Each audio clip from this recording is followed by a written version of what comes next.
प्यारे दोस्तों नमस्कार। कैसे हैं आप लोग और कैसी चल रही है आपकी स्टडी। तो उम्मीद करूंगा आप सभी काफ़ी बेहतर होंगे और आपकी पढ़ाई भी काफ़ी बेहतरीन तरीके से चल रही होगी। तो आज के इस वीडियो पे हम लोग करेंगे बायोलॉजी की संपूर्ण तैयारी। जी हाँ, ये वीडियो आपके लिए बहुत ही ज़्यादा इंपॉर्टेंट होने वाला है।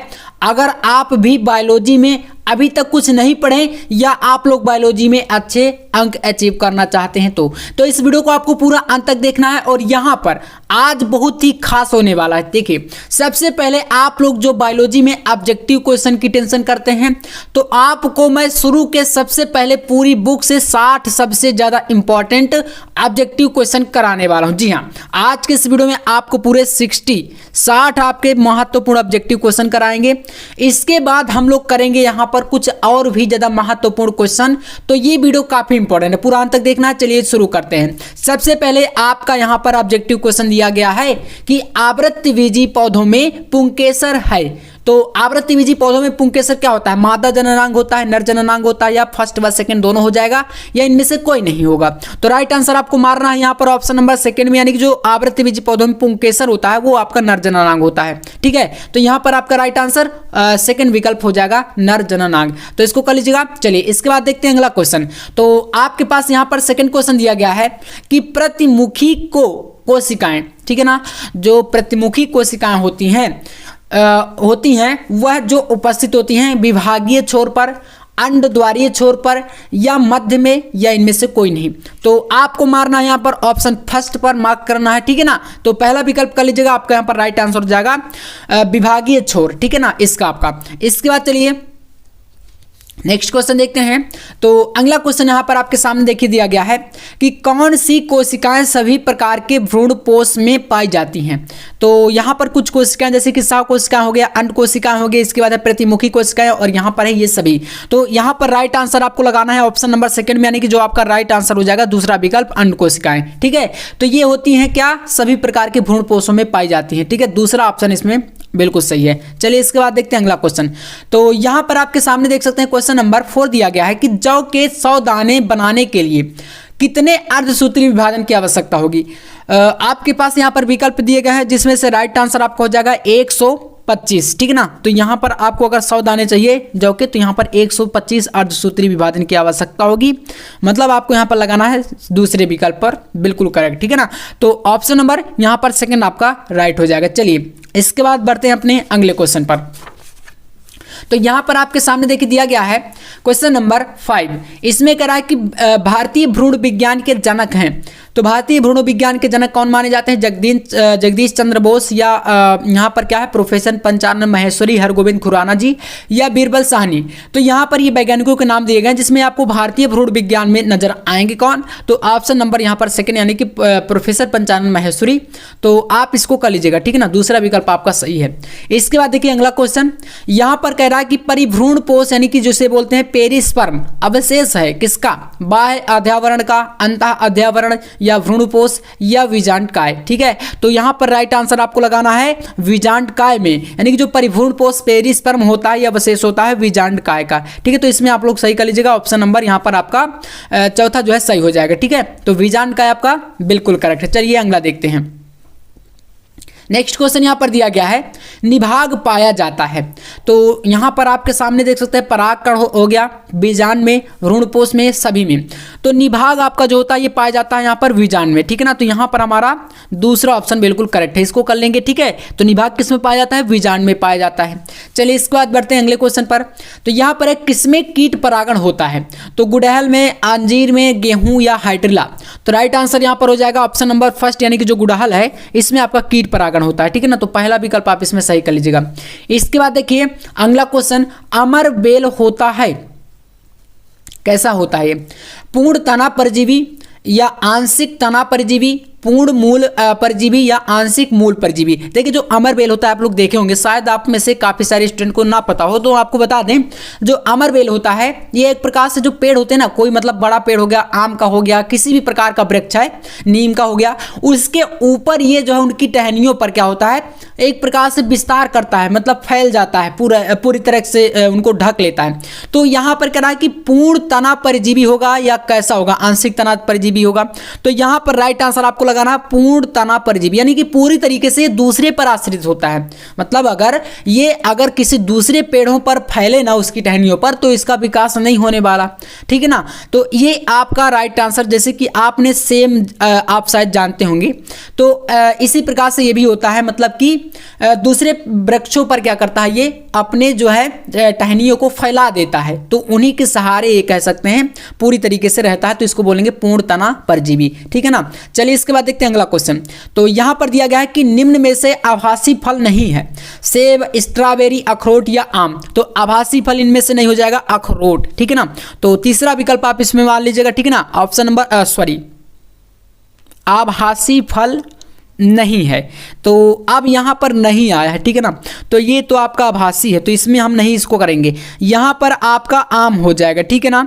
आम आपको कर लेना है ऑप्शन नंबर 4 में। तो इसमें सॉरी, इसके लिए यहाँ पर हमने देखिए, यहाँ पर सेब होता है, सेब भी आभासी फल होता है, यानी कि जिसे असत्य फल बोलते हैं, ठीक है। और स्ट्रॉबेरी और अखरोट ये भी होते हैं, तो यहाँ पर आम आपका राइट हो, क्योंकि यहीं पर नहीं शब्द आया है और हमने नहीं को ध्यान नहीं दिया, ठीक है ना। तो क्वेश्चन कह रहा है निम्न में से आभासी फल नहीं है, तो ये सत्य फल है, ठीक है ना। तो आभासी फल ये बाकी के हैं और ये नहीं है, तो यहां पर चौथा ऑप्शन आप लोग सही कर लीजिएगा, ठीक है। चलिए अगला क्वेश्चन देखते हैं।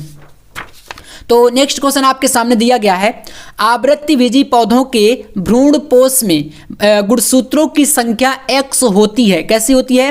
तो यहां पर आपके पास है 1x, 2x, 3x, 4x, ठीक है। तो जिसमें राइट आंसर आपको लगाना है ऑप्शन नंबर 3, यानी कि जो हमारा 3x है, इसमें ये आपका सही हो जाएगा, ठीक है। तो आवृत्तिबीजी पौधों में जो भ्रूणपोषों की जो गुणसूत्रों की संख्या होती है वो आपका 3x होती है, ठीक है। इसमें आप कर लीजिएगा, मार्क कर लीजिएगा।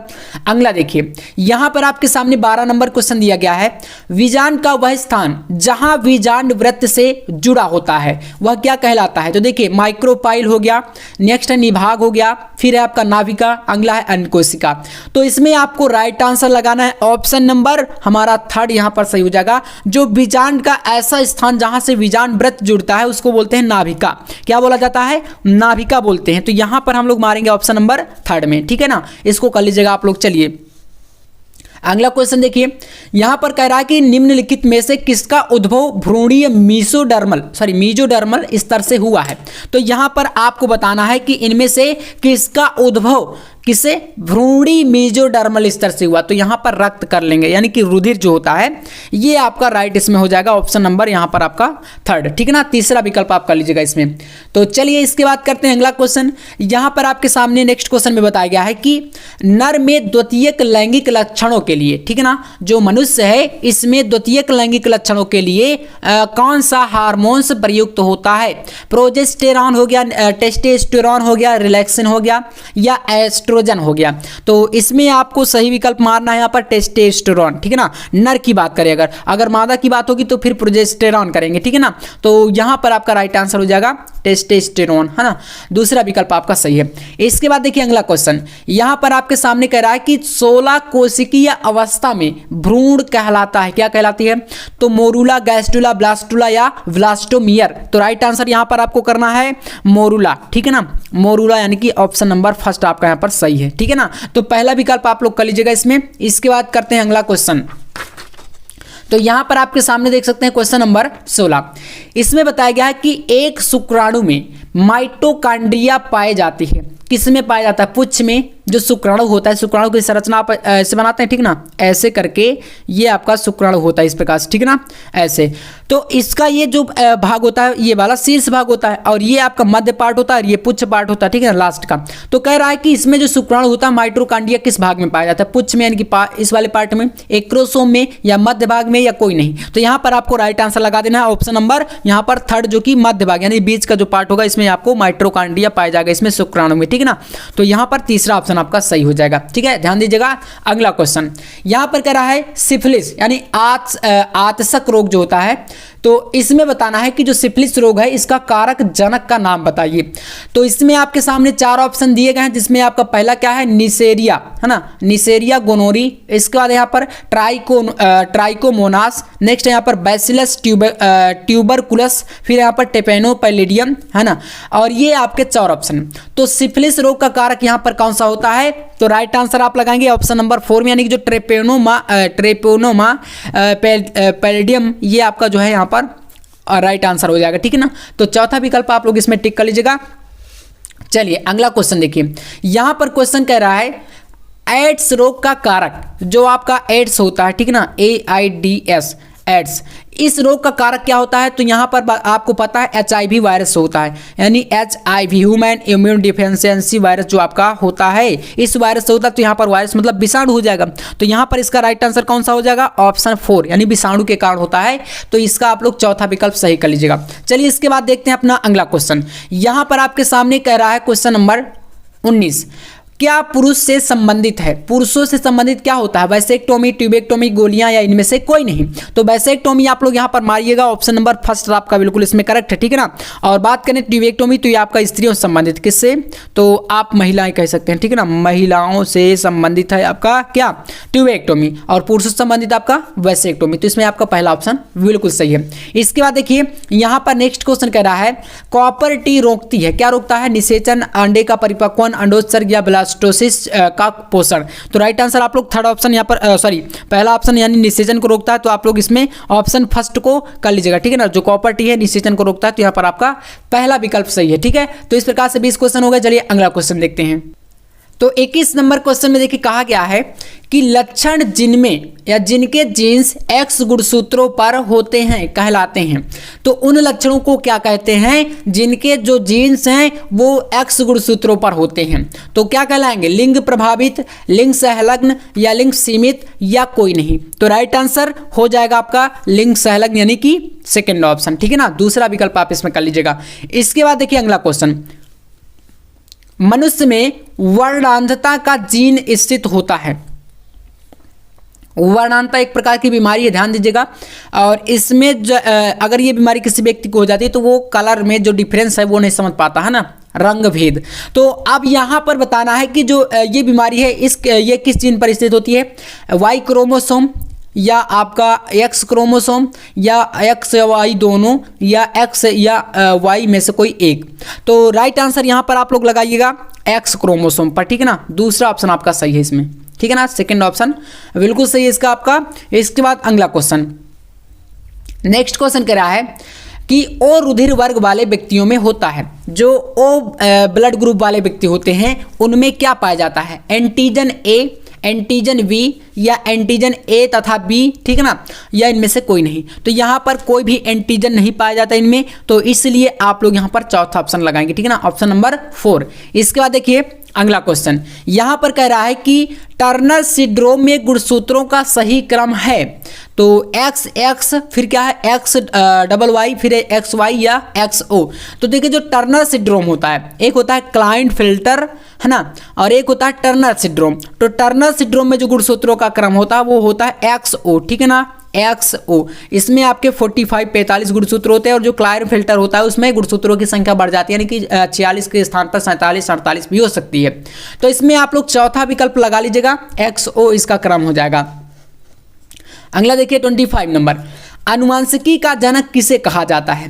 ह्यूगो डी ब्रीज, कार्ल कोरेंस या ग्रेगर जॉन मेंडल या एविन वान सरमेक। तो ग्रेगर जॉन मेंडल को आनुवंशिकी का जनक कहा जाता है, इसलिए आप लोग यहाँ पर तीसरा विकल्प कर लेंगे, ठीक है ना। ऑप्शन नंबर थर्ड आपका यहाँ पर बिल्कुल करेक्ट हो जाएगा, ग्रेगर जॉन मेंडल है आनुवंशिकी के जनक। चलिए अगला क्वेश्चन देखिए, क्वेश्चन नंबर 26 यहाँ पर दिया गया है, वंशागति की इकाई है गुणसूत्र, जीन प्रारूप, लक्षण प्रारूप या जीन। तो वंशागति की इकाई क्या होती है? तो राइट आंसर यहाँ पर आप लोग लगाएंगे जीन में, ठीक है ना। काफ़ी सारे बच्चे इसको गलत करते हैं, मैंने कम्युनिटी में इसका पोस्ट डाला था, तो आप लोग जो है काफ़ी सारे लोग यहाँ पर गुणसूत्र में लगा रहे हैं, ठीक है। लेकिन आप लोग याद रखिएगा जीन आपका बिल्कुल इसमें करेक्ट हो जाएगा। अगला क्वेश्चन देखिए 27 नंबर, कौन सा अनुवांशिक विकार 21वें जोड़े क्रोमोसोम की त्रिसूत्रता के कारण होता है? तो यहाँ पर आपको बता दें क्लाइंटफेल्टर हो गया, है ना, Turner syndrome, Down syndrome, thalassemia, जिसमें से राइट आंसर आपको लगाना है ऑप्शन थर्ड में जो डाउन सिंड्रोम होता है ये 21वें जोड़े क्रोमोसोम की त्रिसूत्रता के कारण होता है। ये विकार एक प्रकार का, ठीक है ना, कह सकते कमी है। तो यहां पर आप लोग लगाएंगे ऑप्शन नंबर थर्ड में, ठीक है ना, डाउन सिंड्रोम में। चलिए अगला देखते हैं। नेक्स्ट क्वेश्चन यहां पर कह रहा है मेंडल का प्रायोगिक पौधा था। तो आपको तो पता है मटर में प्रयोग किया गया था, लेकिन यहाँ पर भैया मीठी मटर और उद्यान मटर दो ऑप्शन है, जिसमें कौन सा ऑप्शन सही करेंगे? तो लगाएंगे आप लोग यहाँ पर ऑप्शन नंबर फर्स्ट में उद्यान मटर पर यहाँ पर, ठीक है ना। तो प्रायोगिक पौधा क्या है? उद्यान मटर है। इसके बाद अगला यहाँ पर है कि नर पक्षी होता है तो नर पक्षी कैसा होता है, समयुग्म की या विषम युग्म की या फर्स्ट व सेकंड दोनों या इनमें से कोई नहीं। तो राइट आंसर आप लोग लगाएंगे इसमें समयुग्मकी में, ठीक है ना। जो नर पक्षी होता है वो कैसा होता है, तो समयुग्मकी होता है। तो यहाँ पर आपका ऑप्शन फर्स्ट सही है, ठीक है, इसको कर लीजिएगा। इसके बाद देखिए अगला क्वेश्चन यहाँ पर है, डीएनए यानी डीऑक्सीराइबोन्यूक्लिक जो एसिड होता है इसमें द्विकुंडलिनी में एडेनिन के साथ जुड़ता है, क्या जुड़ता है, साइटोसिन, ग्वानिन, थायमिन, यूरेसिल। तो राइट आंसर ए के साथ आपका थायमिन जुड़ता है यानी कि टी, यानी कि ऑप्शन नंबर 3 यहाँ पर सही हो जाएगा। देखिए अब मैंने आपको डीएनए का जो एक मॉडल था वाटसन और क्रिक का, वो मॉडल मैंने बताया था जिसमें आपका जो एडेनिन यानी ए होता है ये आपका डबल बॉन्ड के साथ टी यानी कि थायमिन के साथ जुड़ता है। इसी प्रकार जो ग्वानिन था वो आपका ट्रिपल बॉन्ड के साथ यानी कि सी यानी कि साइटोसिन के साथ जुड़ता है। तो याद रखिएगा एडेनिन आपका डबल बॉन्ड के साथ थायमिन से जुड़ता है और जो ग्वानिन होता है आपका ये आपका साइटोसिन के साथ ट्रिपल बॉन्ड यानी कि त्रियाबंध से जुड़ता है, ठीक है ना। ये इसको याद कर लेना, ये नाइट्रोजनी बेस होते हैं। तो ये आपका यहाँ से 30 क्वेश्चन पूरे कंप्लीट हो चुके हैं। अभी हमें पूरे 60 क्वेश्चन करने हैं, ठीक है ना। और बाकी के और इंपॉर्टेंट क्वेश्चन यहाँ पर आपके लिए लाया हूँ, तो पूरा वीडियो आपको वॉच करना है, एकदम आपकी मतलब बेहतरीन तरीके से तैयारी चल रही है। तो अगर चैनल को सब्सक्राइब नहीं किए हैं तो कर लीजिएगा, लगातार क्लासें आपके लिए आ रही हैं, प्रत्येक क्लास को आप अटेंड करिए और धमाकेदार तरीके से तैयारी करिए और बोर्ड एग्जाम में आप लोग 65+ अंक जो है जरूर स्कोर करेंगे अगर आप हर एक क्वेश्चन को अच्छे से दोहराएंगे। और मान लीजिए फिर आप तैयारी नहीं करते हैं तो फिर बोलते हैं लास्ट में एक वीडियो देखकर चले गए और फिर पेपर दे के आएंगे तो बोलेंगे भैया आपका पढ़ाया हुआ नहीं आया। तो आप बताइए क्या एक वीडियो देखने से मेरा पढ़ाया हुआ आ जाएगा? क्योंकि एक ही वीडियो में तो सारे क्वेश्चन नहीं हो सकते, बुक इतनी बड़ी है, इतना सारा सिलेबस है, तो एक वीडियो से कुछ होने वाला नहीं है, ठीक है ना। तो इसलिए थोड़ा सा आप मेहनत करिए। चलिए अगला देखिए, फ्रेडरिक ग्रिफ्थ ने खोज की थी, किसकी खोज करी थी, स्थान परिवर्तन, रूपांतरण की या पारक्रमण की, लिप्यांतरण की। तो फ्रेडरिक ग्रिफिथ ने खोज की थी भैया यहाँ पर रूपांतरण की, यानी कि ऑप्शन नंबर 2 यहाँ पर कर लीजिएगा, ठीक है ना। रूपांतरण आपका राइट आंसर हो जाएगा। इसके बाद देखिए फास्फोडाइएस्टर बंध उपस्थित है। तो फास्फोडाइएस्टर बंध किस में उपस्थित होता है, एडीपी में, एटीपी में या सीएएमपी में या कोई नहीं। तो राइट आंसर आपको लगाना है यहाँ पर कोई नहीं इनमें से, ठीक है ना, इनमें से कोई नहीं है, ठीक है ना। चौथा विकल्प आपको इसमें सही कर लेना है, ठीक है। चलिए अगला क्वेश्चन देखते हैं। तो अब यहाँ पर क्वेश्चन है, आरएनए में थायमिन विस्थापन होता है तो भैया यूरेसिल के द्वारा, किसके द्वारा होता है, यूरेसिल के द्वारा। याद रखिएगा जो आपका डीएनए होता है उसमें आपका यहाँ पर क्या होता है, कह रहा आरएनए में थायमिन का विस्थापन यूरेसिल के द्वारा होता है। तो आपका ये चेंजेस हो जाता है, थायमिन जो डीएनए में होता है उसके स्थान पर आरएनए में यूरेसिल आ जाता है, ठीक है ना, ये बेस आ जाता है। तो इसलिए यहाँ पर इसमें सेकंड ऑप्शन आप लोग सही कर लीजिएगा, ठीक है, दूसरा विकल्प। इसके बाद देखिए 34 नंबर क्वेश्चन कह रहा है, डीएनए को 2 खंडों में जोड़ने वाला एंजाइम, तो बिना देखे आंख मूंद के लगा दो, लाइगेज, ठीक है ना। तो यहां पर लाइगेज आपका राइट आंसर हो जाएगा, ऑप्शन नंबर 1। चलिए इसके बाद बढ़ते हैं अगले क्वेश्चन पर।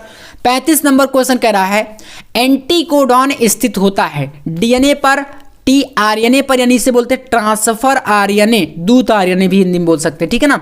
इसके बाद आरएनए, फिर आपका यहाँ आरएनए, ठीक है ना। तो यहाँ पर ये आरएनए के प्रकार हैं और यहाँ पर एक डीएनए है। तो एंटीकोडॉन किसमें स्थित होता है, तो राइट आंसर आप लोग लगाएंगे यहाँ पर टीआरएनए पर, ठीक है ना। ऑप्शन नंबर 2 यहाँ पर बिल्कुल आपका करेक्ट है, तो इसको सही कर लीजिएगा आप लोग। इसके बाद बढ़ते हैं अगले क्वेश्चन पर।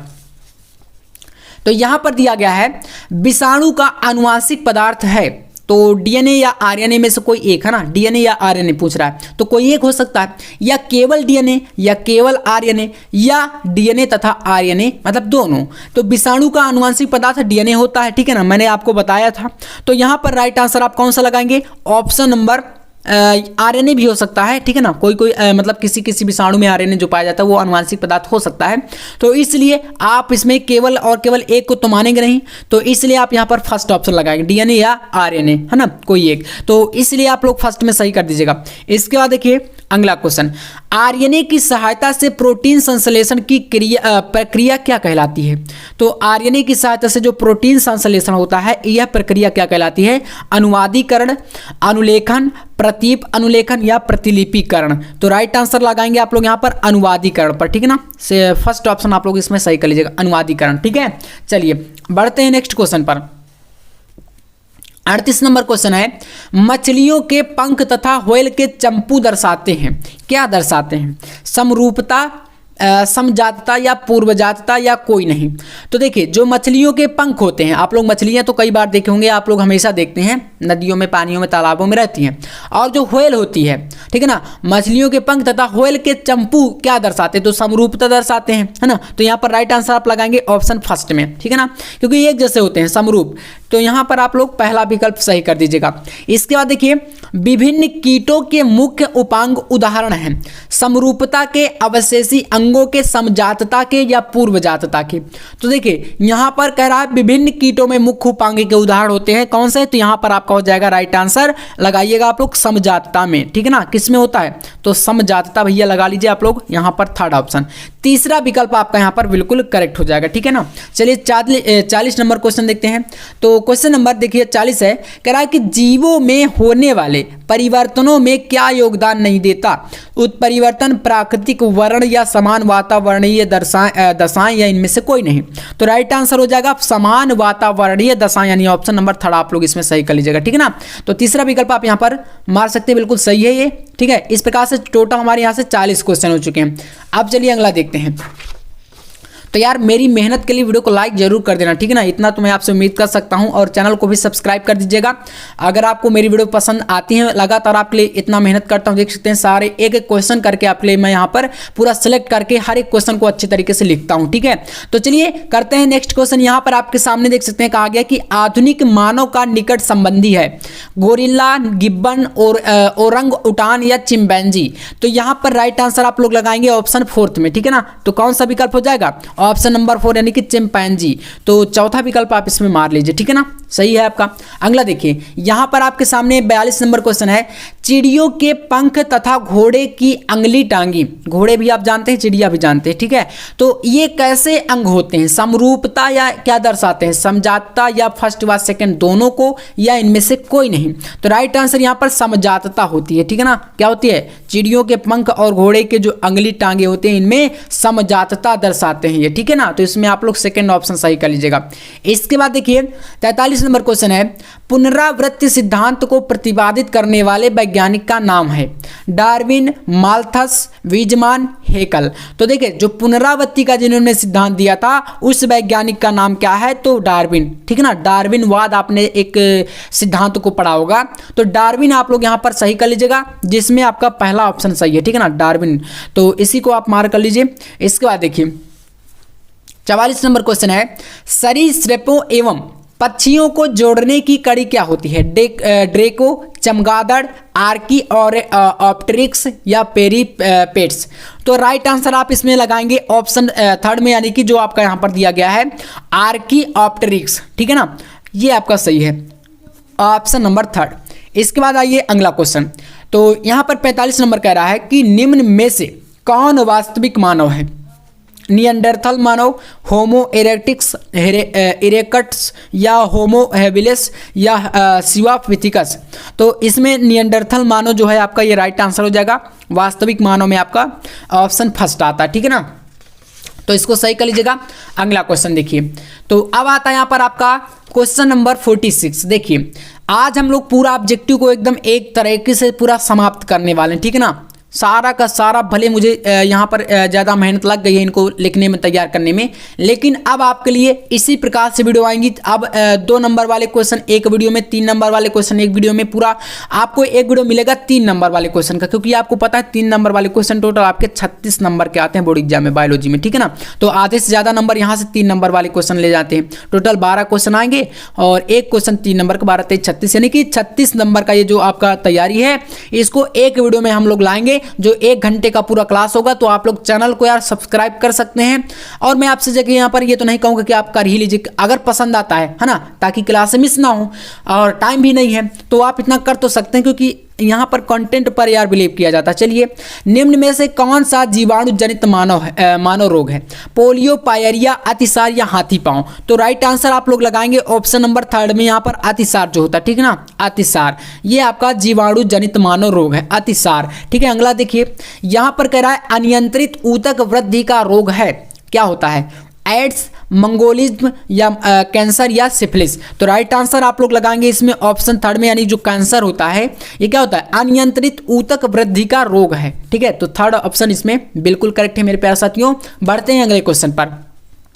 देखिए 48 नंबर क्वेश्चन कर रहा है, फाइलेरिया का संचरण होता है फाइलेरिया का संचरण किस में होता है? विषाणुओं से, जीवाणुओं से, या क्यूलेक्स मच्छर से, या एनाफिलीज मच्छर से। देखिए जो फाइलेरिया बीमारी होती है किससे फैलती है? तो ये आपको पता है क्यूलेक्स मच्छर से फैलती है, ठीक ना। ये आपका एक मच्छर की प्रजाति होती है क्यूलेक्स मच्छर। तो ये आपका यहाँ पर बिल्कुल करेक्ट है, इसको आप लोग थर्ड ऑप्शन पर मार्क कर लीजिएगा। चलिए अगला देखते हैं। यहाँ पर क्वेश्चन कर रहा है टीबी के टीके का नाम क्या है? तो टीबी के टीके का नाम होता है बीसीजी, यानी कि बी से बोलते हैं इसको बैसिलस, सी से बोलेंगे कैलिमेट, जी से गुएनिन, ठीक ना। तो ये आपका यहाँ पर राइट आंसर हो जाएगा ऑप्शन नंबर 4, इसको कर लीजिएगा। बीसीजी टीबी के टीके का एक नाम है। चलिए इसके बाद बढ़ते हैं 50 नंबर क्वेश्चन पर। तो क्वेश्चन नंबर 50 कह रहा है पीत ज्वर वाहक है एनाफिलीज, क्यूलेक्स, एडीज या मस्का। तो कौन सी मच्छर की ऐसी प्रजाति है जो पीत ज्वर का वाहक होता है? तो इसको बोलेंगे एडीज। कौन सा? एडीज, यानी कि ऑप्शन नंबर यहां पर आपका थर्ड सही हो जाएगा, ठीक है ना। इसको कर लीजिएगा। अगला देखते हैं। यहाँ पर 51 नंबर क्वेश्चन कह रहा है कि अफीम से प्राप्त मार्फिन होता है। यहाँ पर थोड़ा सा जगह नहीं थी तो हमने मिस्टेक से जो है लिखने में हो गया है, तो याद रखिएगा अफीम से प्राप्त मार्फिन होता है। क्या होता है? एल्केलाइड, एल्कोहल, ईथर या वाष्पशील पदार्थ। तो यहाँ पर राइट आंसर लगाएंगे एल्केलाइड होता है। क्या होता है? अफीम से प्राप्त जो मार्फिन होता है वो एल्केलाइड होता है, यानी कि ऑप्शन फर्स्ट यहाँ पर आपका करेक्ट हो जाएगा।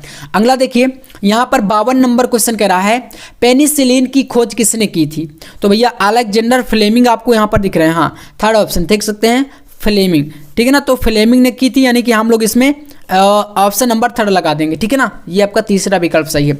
इसके बाद देखिए डेंगू, यानी कि हड्डी तोड़ बुखार जिसे बोलते हैं, डेंगू ये एक बुखार होता है, बीमारी होती है, आप जानते हैं। तो इस बुखार का वाहक क्या होता है? मतलब ये किस मच्छर के काटने से, किस प्रकार के मच्छर के काटने से ये बीमारी फैलती है? क्यूलेक्स मच्छर, एडीज मच्छर, एनाफिलीज मच्छर, या इनमें से कोई नहीं? तो आपको पता है जो यहाँ पर राइट आंसर हो जाएगा ये होगा ऑप्शन नंबर यहाँ पर सेकंड, जो कि है एडीज मच्छर, है ना। तो ये आप लोग इसमें लगा लीजिएगा। जो डेंगू होता है ये एडीज मच्छर की एक प्रजाति से फैलता है, ठीक ना। तो यहाँ पर आपका सेकंड ऑप्शन बिल्कुल करेक्ट है, ठीक है। अगला देखिए, यहाँ पर 54 नंबर क्वेश्चन कर रहा है कि टाइफाइड के रोग जनक का नाम लिखिए। टाइफाइड जो एक बीमारी है ये किसके द्वारा फैलती है? तो यहाँ पर है रेस्केरिस, इसके बाद है साल्मोनेला। तो भैया यही सही है, ठीक है ना। इसी को कर लीजिए। यहाँ पर साल्मोनेला ये एक जो है प्रजाति है विषाणु की, जिसके कारण ये फैलता है टाइफाइड, ठीक है ना। तो साल्मोनेला यहाँ पर बिल्कुल करेक्ट है। चलिए अगला देखते हैं। 55 नंबर क्वेश्चन कर रहा है एल्कोहल से सिरका बनाने की क्रिया करता है। क्या करता है? कौन करता है? क्लोस्ट्रीडियम, या इसके बाद यहाँ पर है बैसिलस बटिलिस, इसके बाद है एजेटोबैक्टर, इसके बाद है एसिटोबैक्टर एसिटी। तो यहाँ पर आपका राइट आंसर हो जाएगा एसिटोबैक्टर एसिटी, यानी कि जो आपका एल्कोहल से सिरका बनाने की क्रिया होती है वो आपका कौन सा जीवाणु करता है? तो एसिटोबैक्टर एसिटी, है ना। तो चौथा विकल्प आप लोग इसमें सही कर लीजिएगा। इसके बाद देखते हैं अगला क्वेश्चन। तो यहाँ पर आपके सामने देखिए क्वेश्चन नंबर क्या है 56 नंबर। इसमें बताया गया कि निम्नलिखित या निम्न में से कौन सा नाइट्रोजन स्थिरकर्ता जीव नहीं है? एनाबीना, नॉस्टॉक, एसिटोबैक्टर या स्यूडोमोनास। तो राइट आंसर यहां पर आपका हो जाएगा ऑप्शन नंबर 4, यानी कि जो स्यूडोमोनास है इसको आप सही कर लीजिएगा, ठीक है ना। तो निम्न में से कौन सा नाइट्रोजन स्थिरकर्ता जीव नहीं है? तो यहाँ पर स्यूडोमोनास, ठीक है ना, चौथा विकल्प। इसके बाद देखिए 57 नंबर क्वेश्चन है दलहनी पौधों की जड़ों में पाया जाता है राइजोबियम लेगुमिनोसेरम, ठीक है। ये एक प्रकार का क्या है? पूरा का पूरा यहाँ पर इसमें पाए जाने वाला प्रोटीन पदार्थ है। इसके बाद एनाबीना, फिर यहाँ पर बैसिलस, और इसके बाद यहाँ पर क्या है? कोई नहीं। तो देखिए जो दलहनी जो पौधे होते हैं, है ना, उनमें पाया जाता है राइजोबियम लेगुमिनोसेरम, ये सही है, ठीक है ना। पहला विकल्प याद कर लीजिएगा, बहुत इंपॉर्टेंट क्वेश्चन है, ठीक है ना। कई बार ये पूछा गया बोर्ड एग्जाम में। तो आपका यहाँ पर पहला ऑप्शन जो है सही हो जाएगा। इसके बाद देखिए 58 नंबर क्वेश्चन कर रहा है शर्करा से, यानी कि जो शक्कर होता है, ठीक है ना, शर्करा से एल्कोहल का उत्पादन करने वाला कवक है। तो ये आपका ईस्ट होता है, ठीक है ना। यहाँ पर कौन सा हो जाएगा? ईस्ट।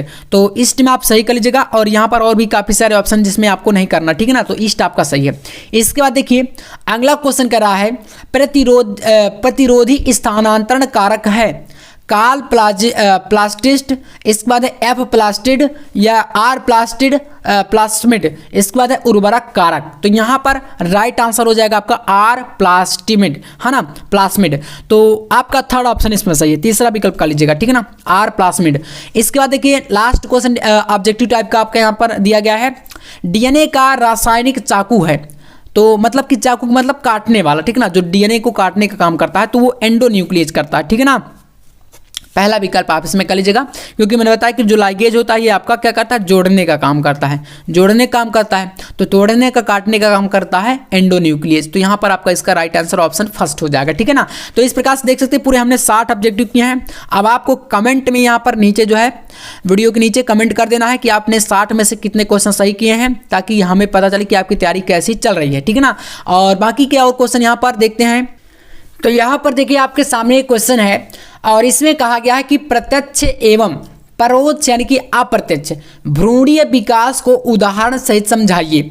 काफ़ी ज़्यादा इंपॉर्टेंट क्वेश्चन है प्यारे दोस्तों ये, और इसको आपको बताना है कि जो प्रत्यक्ष और अप्रत्यक्ष भ्रूणीय विकास होता है ये क्या होता है, इसको उदाहरण देकर आपको समझाना, ठीक है ना।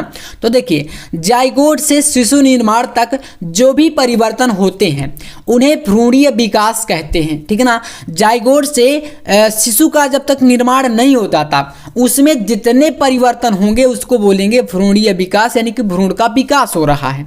और ये दो प्रकार से होता है, एक होता है आपका प्रत्यक्ष रूप से और एक होता है अप्रत्यक्ष रूप से, ठीक है ना। चलिए जानते हैं सबसे पहले परोक्ष यानी अप्रत्यक्ष रूप से कैसे होता है। देखिए अप्रत्यक्ष रूप में बात करें तो जब परिवर्धन के बाद अंडे से निकला जंतु सामान्य शिशु से काफी भिन्न होता है और फिर यह रूपांतरण के द्वारा सामान्य शिशु से परिवर्तित होता है, अंडे से निकले जंतु को विकास की शिशु प्रावस्था कहते हैं।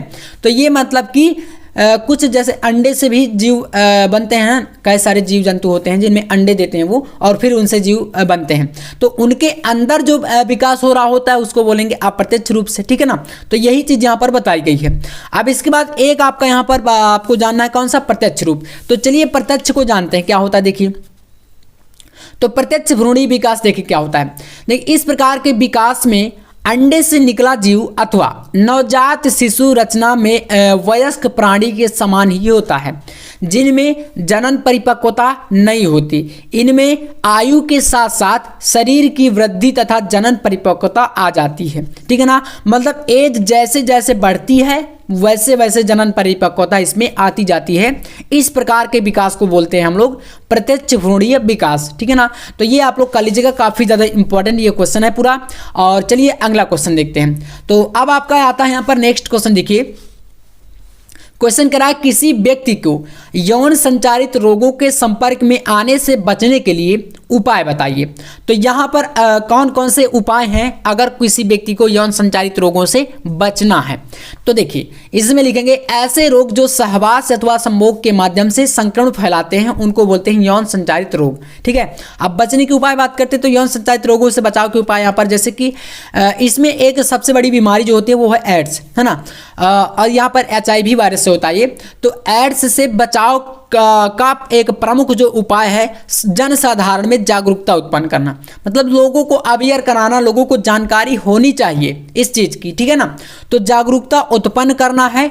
इसी संदर्भ में भारत सहित विश्व भर में 1 दिसंबर को विश्व एड्स दिवस के रूप में मनाया जाता है। 1 दिसंबर को एड्स दिवस, क्योंकि अगर कोई दिवस मनाया जाता है तो उसमें थोड़ा बहुत तो लोगों को नॉलेज होता है कि आज क्या है, कौन सा दिन है ना, क्या चल रहा है। ये सब चीज़ें इसी के ऊपर या इसी बीमारी के उपलक्ष्य में यहाँ पर इसको मनाया जाता है विश्व एड्स दिवस के रूप में। तो इससे ये कह सकते हैं कि यहाँ पर ये जागरूकता दिवस है, ठीक है ना, इस बीमारी के लिए। तो ये आपका हो जाता है। अब बचने के उपाय क्या है देखिए। तो सबसे पहले यहाँ पर बचने के उपाय में दूषित इंजेक्शनों की सुई का दूसरों द्वारा प्रयोग ना किया जाए। मतलब कि आप जानते हैं जो डॉक्टर होते हैं जो इंजेक्शन आपको देते हैं बीमारी पर, तो आप देखते होंगे कि अगर एक बार वो किसी को वो इंजेक्शन लगा देते हैं तो उस जो सुई होती है उसका फिर प्रयोग वो दोबारा से नहीं करते हैं ना, उस इंजेक्शन का। इसलिए यहाँ पर यही एक बचने का उपाय अगर वो करेंगे तो अगर उस व्यक्ति के जिसमें लगाया गया है उसको अगर कोई संक्रमित बीमारी है तो वो फिर दूसरे व्यक्ति में आ सकती है। इस प्रकार से यहाँ पर ये बचने का एक प्रमुख उपाय है। बात करें अगला, यहाँ पर देखिए संक्रमित व्यक्ति का रुधिर किसी अन्य व्यक्ति को संचारित ना करे। संचारित मतलब जैसे होता है ना, बोलते हैं कि किसी व्यक्ति को खून चढ़ा दिया गया, अगर उसको ब्लड की कमी है तो उसको रक्त दिया जाएगा। तो मतलब एक ये भी है कि अगर कोई व्यक्ति पहले से संक्रमित है तो उसका ब्लड लेकर किसी बीमार व्यक्ति को ना चढ़ाया जाए, वरना वो तो और ज़्यादा बीमार हो जाएगा, क्योंकि वो संक्रमित था जिसका हमने खून लिया या ब्लड लिया। तो इसलिए कहा जाता है पहले जैसे किसी व्यक्ति को खून देना होता है या किसी से ब्लड लेना होता है तो उसका पहले ब्लड चेक किया जाता है कि कैसा है, ठीक है ना। तो ये एक सबसे बड़ा कारण है बचाव का, ठीक है। इसके बाद बात करें यहाँ पर तीसरा आपका, संक्रमित व्यक्ति के साथ यौन संपर्क ना रखें, ठीक है ना। तो ये आपका तीसरा एक बचाव का सबसे प्रमुख कारण है जिससे कि ये यौन संचारित बीमारियां नहीं होती हैं, ठीक है ना। चलिए इसके बाद आपका आता है यहाँ पर अगला क्वेश्चन। तो यहाँ पर आपका क्वेश्चन कह रहा है कि एक पराग कोष की संरचना का सचित्र वर्णन कीजिए या करो। पराग कोष की संरचना देखिएगा, इसमें देखिए लघु बीजाणु नर युग्मकोद्भिद की प्रथम कोशिका है। सामान्यतः जिस समय यह पराग कोष से निकलता है पराग कण कहलाता है तथा इसकी संरचना में पराग कण की दो भित्तियां होती हैं। कितनी भित्तियां होती हैं? दो भित्तियां होती हैं। एक होता है बाह्यचोल और एक होता है अंतःचोल। मतलब बाह्यचोल का मतलब बाहरी भित्ति और जो अंतःचोल है उसका मतलब अंदर की जो भित्ति यानी आवरण। तो चलिए बाह्यचोल की बात करते हैं। यहाँ पर आपको सबसे पहले पराग कोष की या पराग कण की पूरी संरचना है इस प्रकार से, ठीक है ना। और इसमें देखिएगा बाह्यचोल में यह बाहरी भित्ति है और यह कड़ी तथा विभिन्न प्रकार से आकृति युक्त होती है। बाह्यचोल में कुछ छोटे छोटे छिद्र जनन होते हैं। जैसे अगर आप इसमें देखेंगे तो यहाँ पर आपको ये जो ब्लैक दिख रहा है, ये ब्लैक, ठीक है ना, चारों तरफ, इसको बोलते हैं बाह्यचोल यानी कि बाहर की भित्ति। और ये इस प्रकार से श्रृंगर्त जैसे दिख रहा है, इसको बोलेंगे ये छिद्र है, ठीक है ना इसमें। और जो रेड कलर से अंदर अंदर दिख रहा है इसको बोलेंगे अंतः भित्ति, ठीक है ना। और इसमें सारे पार्ट भी दिए गए हैं, देख सकते हैं। जनन केंद्र हो गया, ये जनन छिद्र हो गया, है ना। इसी प्रकार से अंतःचोल अंदर की हो गई, बाह्यचोल बाहरी भित्ति हो गई, वर्धी केंद्र के यहाँ पर ये बीच वाला पार्ट हो गया। तो इस प्रकार से दिया गया और बाह्यचोल को आपने समझ लिया। अब बात करेंगे यहाँ पर अंतःचोल की। देखिए तो हेडिंग आपके सामने अंतःचोल। इसमें क्या होता है, यह भीतरी भित्ति है तथा पतली झिल्ली के समान होती है। यह प्रायः द्विकेंद्रीय संरचना है। एक केंद्रक नलिका केंद्र या वर्धी केंद्रक होती है जो सामान्य कोशिका द्रव्य में रहता है तथा दूसरा केंद्रक कुछ सघन जीव द्रव्य के साथ एक कोशिका जनन कोशिका बनाता है। इसे जनन केंद्रक कहते हैं, जो कि आपको दिख रहा है यहाँ पर जनन केंद्रक, ठीक है ना। तो ये आपका होता है यहाँ पर इसका जो है पूरा एक परागकण की संरचना और चित्र आपको पूरा बनाना था, जो कि मैंने आपको बता दिया, ठीक है ना। तो ऐसे आपको इसको कर लेना है। अब देखते हैं नेक्स्ट क्वेश्चन। देखिए तो अगला क्वेश्चन आपके सामने यहाँ पर, गुरु बीजाणु जनन की संक्षेप में व्याख्या कीजिए। गुरु बीजाणु जनन देखिए क्या होता है। तो यहाँ पर है, जिस समय बीजांड का निर्माण हो रहा होता है बीजांडकाय के स्वतंत्र सिरे के बाह्य त्वचा के कुछ अंदर, ठीक है ना। जिस समय मतलब कह रहा है कि बीजांडकाय के स्वतंत्र सिरे से मतलब कि बीजांड का निर्माण होता है, तो उसी समय बीजांडकाय का जो स्वतंत्र सिरा होता है उसके बाह्य त्वचा के कुछ अंतर अधः स्तरीय, ठीक है ना, अधः स्तरीय क्षेत्र में एक या कई कोशिकाओं का समूह अपने स्पष्ट केंद्रकों तथा घने कोशिका द्रव्य के कारण अधिक स्पष्ट हो जाता है। ये कोशिकाएं प्रपशु कोशिकाएं कहलाती हैं। और यदि एक से अधिक प्रपशु कोशिकाएं हैं तो सामान्यतः एक ही बड़ी तथा स्पष्ट होने में सफल हो पाती है, ठीक है। इसको बोलेंगे यहाँ पर क्या, गुरु बीजाणु जनन की संरचना। अब देखिए इसके बाद यहाँ पर लिखना है, यह कोशिका प्रायः एक परिणत विभाजन के द्वारा दो कोशिकाओं में बढ़ जाती है। कितनी कोशिकाओं में? दो कोशिकाओं में ये विभाजित हो जाती है, डिवाइड हो जाती है, कहे तो बढ़ जाती है, ठीक है ना। तो इतना आपको लिखना है जब पूछेगा क्वेश्चन गुरु बीजाणु जनन की संक्षेप में। संक्षेप मतलब आपको कम शब्दों में इसकी व्याख्या करनी है, यही होता है संक्षेप में व्याख्या। इसके बाद अगला एक क्वेश्चन आपके सामने है, अनिषेक बीजता क्या है। देखिएगा अनिषेक बीजता, तो यहाँ पर लिखेंगे यह एक ऐसी क्रिया है या ऐसी प्रक्रिया है जिसमें बीज तो बनता है। क्या बनता है? बीज तो बनता है, किंतु लेकिन बीज बनने में दोनों आवश्यक क्रियाएं अर्थात संयुग्मन और अर्धसूत्रण नहीं होता। अनिषेक बीजता की एक खासियत यही है कि इसमें क्या नहीं होता, संयुग्मन नहीं होता और अर्धसूत्रण नहीं होता। ये दो प्रक्रिया नहीं होती और इसके बिना ही बीज बन जाता है या बीज का निर्माण हो जाता है। इसको बोलेंगे अनिषेक बीजता। अब देखिए यह कई प्रकार से हो सकता है, जैसे कि अगुणित अनिषेक जनन से, द्विगुणन से, ठीक है ना, अपबीजाणुकता आदि से। इस प्रकार से ये क्या होता है आपका अनिषेक बीजता होती है, ठीक है। तो ये आपके जो मैंने यहाँ पर पूरे ऑब्जेक्टिव क्वेश्चन कराए हैं और इन प्रकार के जो इतने क्वेश्चन आपको मैंने कराया है इनको आप लोग जरूर करिएगा। बाकी के आपके मैंने बताया 3 नंबर वाले क्वेश्चन जो हैं उनका एक जो है 1 शॉट वीडियो आएगा जिसको मैं पूरे तरीके से आपको वहां पर जो आपको मैंने सेलेक्ट करके रख लिए हैं क्वेश्चनों को तैयार कर रहा हूं आपके लिए। जल्द ही वो वीडियो आपके सामने होगा जिसमें पूरे 3 नंबर वाले क्वेश्चन आपको यहां पर 25 से 30 क्वेश्चन करने हैं पूरी बुक में, तो वो आपको बहुत जल्द मिलेगा। बाकी आप लोग चैनल पर आए हैं तो सब्सक्राइब करके जाइएगा और वीडियो को यार लाइक कर देना इस मेहनत के लिए। बाकी चलिए मिलते हैं नेक्स्ट वीडियो में नेक्स्ट टॉपिक के साथ, तब तक के लिए जय हिंद, वंदे मातरम।